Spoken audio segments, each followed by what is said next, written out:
요한복음 6장 1절에서 15절까지의 내용은 예수님께서 디베랴 바다 옆에 제가 4번을 가봤는데 한 7,000평이나 8,000평쯤 되는 군흥이 있습니다. 언덕구 언덕능자라고 한문으로, 그러니까 펀펀한 언덕 같은 얕은 산입니다.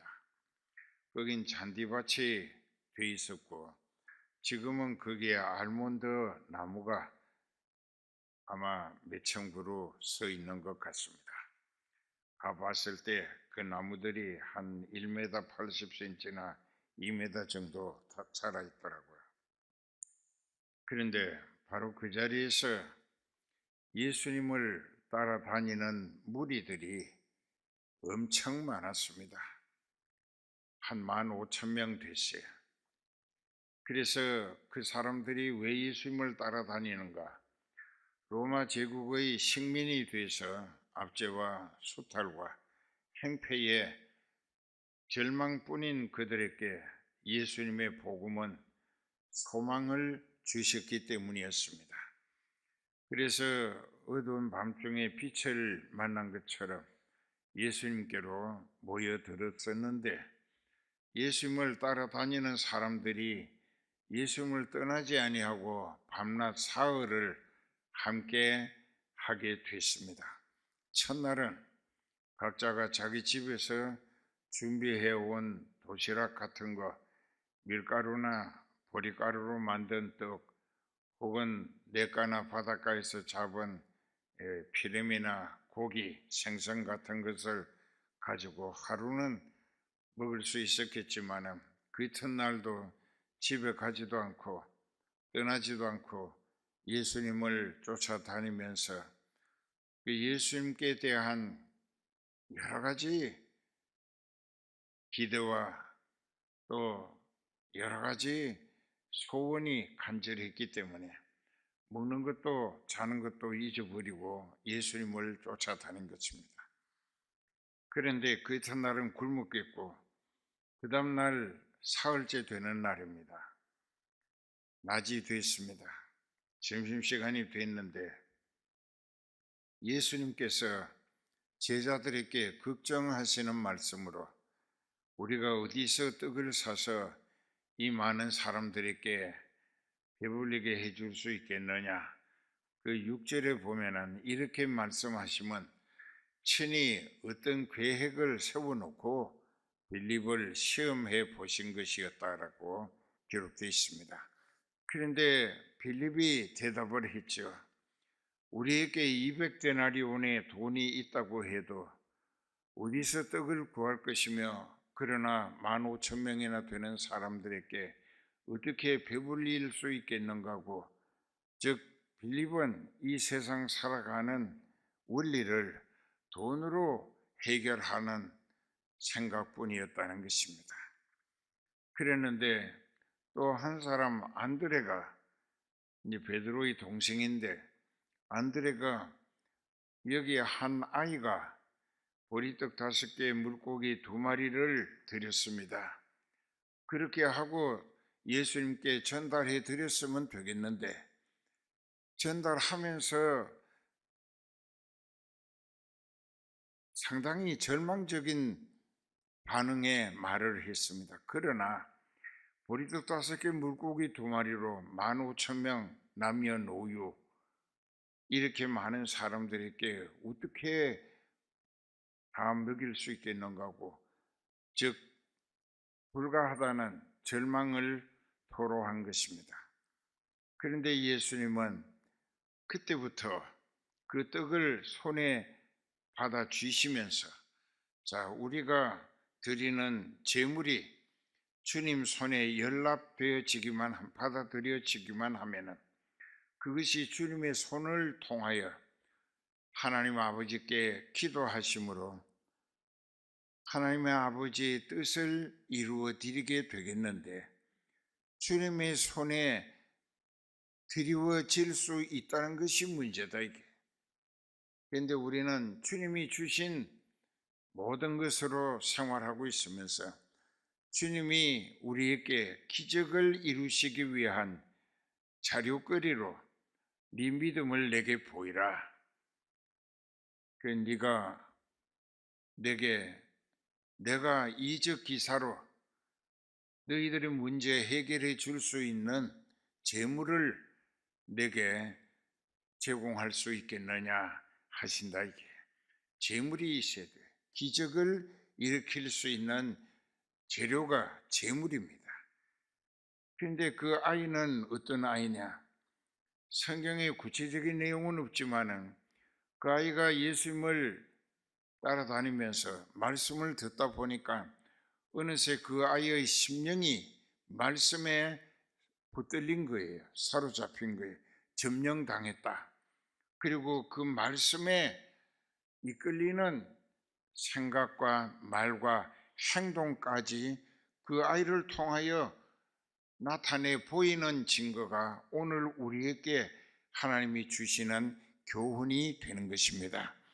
그 아이는 철딱선이 없는 아이인데 그 아이가 자기가 먹을 도시락인데 그날 양식으로 어제 먹을 거 먹고 오늘 남은 것이 보리떡 5개, 물고기 2마리, 그걸 가난한 집에 어머니가 그 아들에게 굶지 말고 먹어가면서 예수님 따라다니며 은혜 받으라고 주신 것인데 그 아이가 예수님 걱정을 듣고 그 마음에 영적인 감동을 받아서 자기는 굶을 각오를 하고 그것을 예수님의 제자를 통하여 안드레를 통하여 예수님께 전달해 드리라고.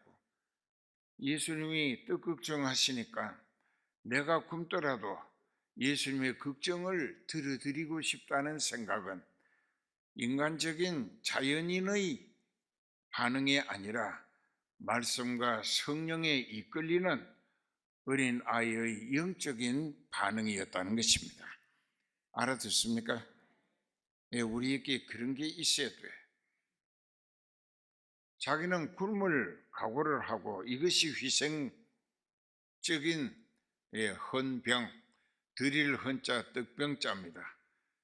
희생을 자기는 굶을 각오하고 그 떡을 예수님의 걱정을 위해 드린 거예요. 주님을 위해서. 그것이 안 드리워졌다면 오병이어의 기적은 없었습니다. 알아들어요?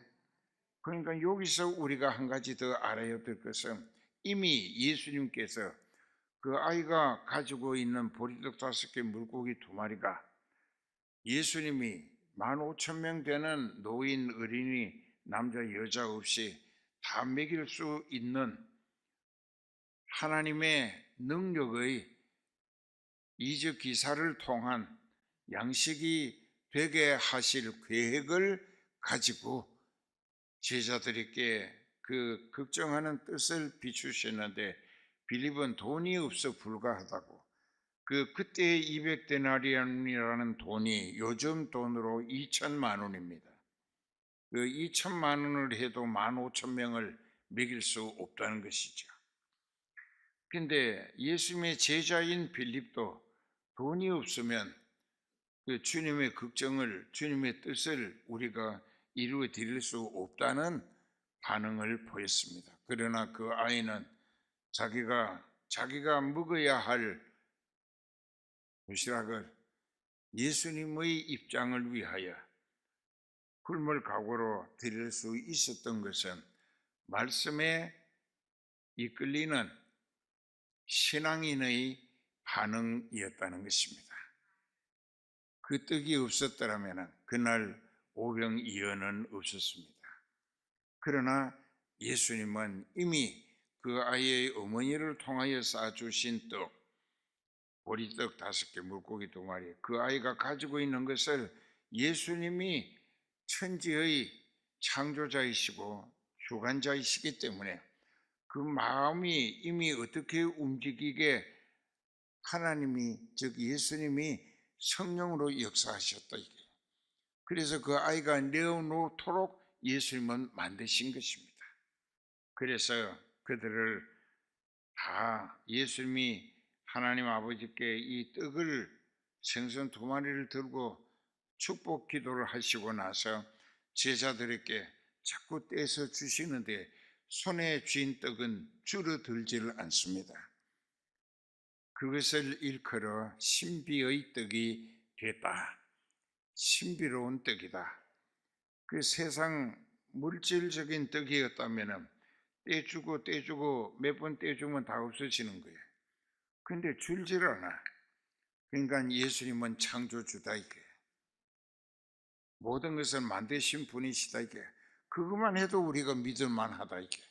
예수님의 손에 쥐어지기만 하면은 그것은 예수님이 얼마든지 원하시는 대로 늘려가며 활용하시는 분이시다. 그래서 예수님은 못하시는 일이 없으시다.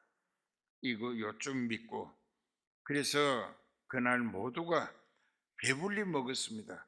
그 성경에 저희의 원대로 원하는 대로 또 주고 해서 한 이틀 굶었으니까 배가 잔뜩 부르도록 실컷 먹었어요.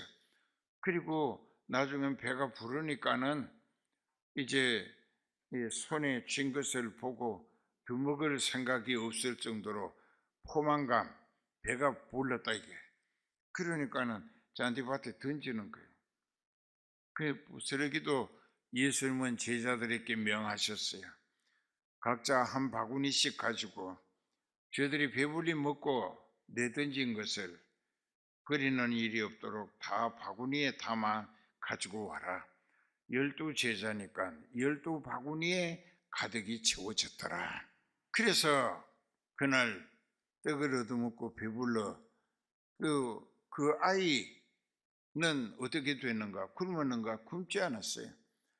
어머니가 마련해 주신 보리떡 5개, 생선 2마리는 뭐 영양가도 별로 없고 하찮은 도시락이었지만은 예수님께 기쁨으로 자기는 굶을 각오로 드렸는데 예수님의 손을 거쳐서 예수님이 기도하시고 다시 배달되어져서 그 아이도 신비한 떡으로 배불리고 이것이 바로 우리가 예수님과 더불어 살아가는 신앙의 지혜요 또 섬김의 지혜요 그리고 주님이 살리시는 은혜 보장의 체험이라는 것입니다.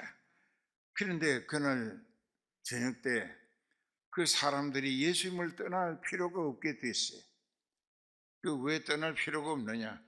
예수님 따라다니면은 그 말씀 한마디 한마디가 영원한 생기와 소망을 일깨워 주실 뿐 아니라 병자들도 다 고쳐주시고 배고플 땐 기적의 떡으로 모두가 다 배가 잔뜩 부르도록 먹여주신다.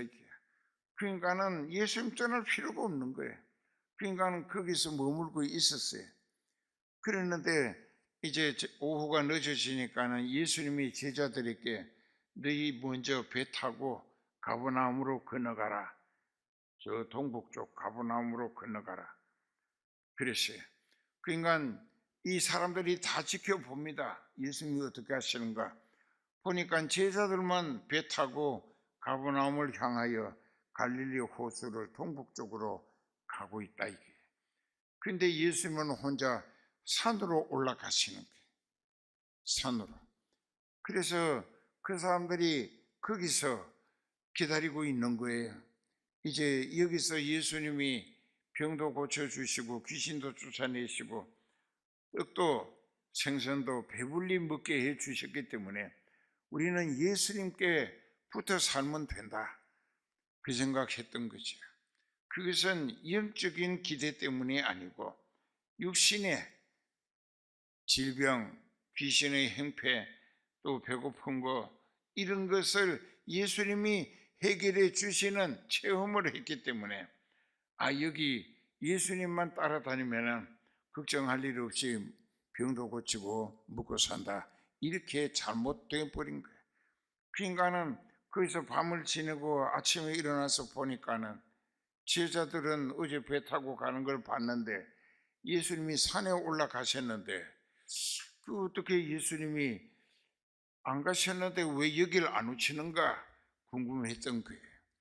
그런데 그 다음에 16절부터 보면 새벽에, 그 이튿날 새벽에 예수님은 바다 위로 걸어서 이 풍랑을 당해 여러 가지로 고생하고 있는 제자들이 탄 배를 향하여 바다 위로 걸어서 배에 오르시니 풍랑이 묻고 예수님은 그 제자들과 함께 같은 배를 타시고 가버나움에 도착하신 거예요. 그래서 제자들이 가는 것을 봤기 때문에 예수님이 물 위로 새벽에 걸어가신 건 모르고 필경 거기 가면 예수님을 만날 것이다 해서 이 모든 무리들이 다시 예수님을 찾아 가버나움에 갔습니다. 갔을 때에 이제 22절부터, 오늘 요한복음 22절부터 갔을 때에 그때부터 예수님은 생명의 뜻과 영생에 대한 교훈을 주십니다.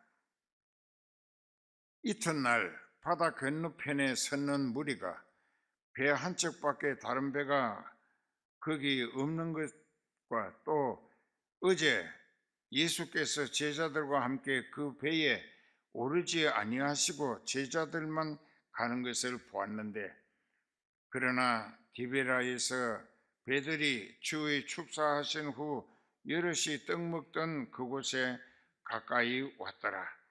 그 사람들이 모여 있다 이게. 그 다음에 무리가 거기 예수님도 없으시고 제자들도 없음을 보고 그 배들을 타고 예수님을 찾아 만나려고 가버나움으로 갔습니다. 바다 건너편에서 만나 예수님을 선생님 어느 때에 여기 오셨나이까 하니 예수님께서 대답하시는 걸 잘 들으세요. 여기 계시는 여러분들 중에도 한 60, 70% 아니면 7, 80%가 이 말씀을 듣게 될 대상들이다. 그 여기 보면은 예수께서 대답하여 가라사대 내가 진실로 진실로 너희에게 이르노니 너희가 나를 찾는 것은 어제 보리떡 5개 물고기 2마리로 내가 기도하고 기적의 신비의 떡, 신비로운 생선으로 15,000명을 배불리 먹일 수 있었다는 내 능력의 결과로 나타난 기적을 보고 예수님은 하나님이시구나, 저분은 우리에게 영원한 구원자가 되시겠구나 하는 것을 기대하고 오는 것이 아니라 어제 떡 얻어 먹고 배부른 까닭기로다. 그 육신적인 육적 욕구의 기대감 때문에 예수님을 찾아다니고 있다 그 말입니다. 그래서 여기 너희가 나를 찾아온 것은 표적을 보고 나를 알아차리고 믿어져서 영적인 소망을 위해 쫓아온 것이 아니라 어제 떡 얻어 먹고 배불린 까닭기로다. 썩는 양식을 위하여 일하지 말고 썩지 않는 영생하는 양식을 위하여 일하라. 이 양식은 인자가 내가 너희에게 줄 것인데 인자는 아버지 하나님의 인치신 자니라. 자, 여기서 잘 들읍시다. 인치셨다. 이는 사인 도장 찍었다는 것입니다. 이것은 도장을 찍는 이유, 집을 팔고 살 때 사는 사람이 인감 도장을 찍고 인감 증명서를 붙입니다. 그렇게 하면 돈 다 주고 이제 그 사람이 집이 됐다, 소유권을 보정하는 것이 이 인치는 것입니다. 그 세례 요한에게 예수님이 자청해서 세례 받으시고 물에서 올라오시니까 하늘이 열리고 비둘기 같은 성령이 예수님 머리 위에 임하여 있더니 바로 그 위에서 아버지 하나님이 말씀하셨어요. 이는 내 사랑하는 아들이요 내 기뻐하는 자니라. 자, 이것이 인치신 거예요. 하나님이 내 아들이고 내가 사랑하는 자다. 이게 하나님이 직접 말씀하신 것이 그 예수님이 하나님의 아들이심을 하나님이 확정하신 보증이었다는 것입니다. 그래서 예수님은 저희가 묻습니다. 우리가 어떻게 하여야 하나님의 일을 하오리까? 29절에 예수님의 대답이 하나님의 보내신 자를 믿는 것이 하나님의 일이니라. 예수님을 알아보고 믿어 사는 거다. 나는 예수님을 알아. 그분도 나를 알아주셔. 그 이제 사도 바울의 서신에 의하면은 우리가 주님을 알고 주께서 우리를 알아주신 바 되었거늘 그렇게 말했습니다. 그러니까 사도 바울도 자기가 예수님이 알아주신다. 이게 왜? 예수님의 종으로, 예수 그리스도의 사람으로 천국 갈 예수 그리스도와 같은 후사로 예수님이 알아주시는 거예요. 장목사도 그러는 거예요. 그렇기 때문에 예수님이 자기의 본성이 신성 하나님이시라는 사실과 왜 육신을 입고 세상에 오셨느냐, 택하신 자기 백성을 하나님의 소원대로 구원시켜 천국 가게 하기 위해 희생양이 되시기 위해 예수님이 오셨다. 그럴 적마다 예수님은 항상 아버지 하나님께서 나를 보내셔서 내가 왔다. 예수님의 근본이 하나님으로부터 신적 근원이다. 이건 신학적 용어인데 신적 근원이 뭐냐? 하나님으로부터 시작된 것이다.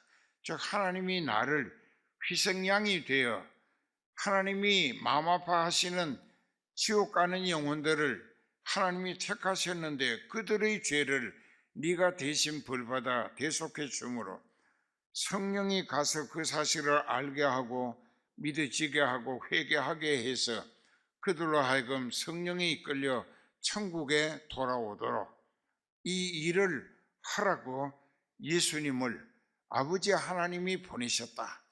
그래서 여기도 계속 말씀이 이어집니다. 예수께서 대답하여 가라사대 하나님의 보내신 예수님을 믿는 것이 하나님의 일하는 것이라.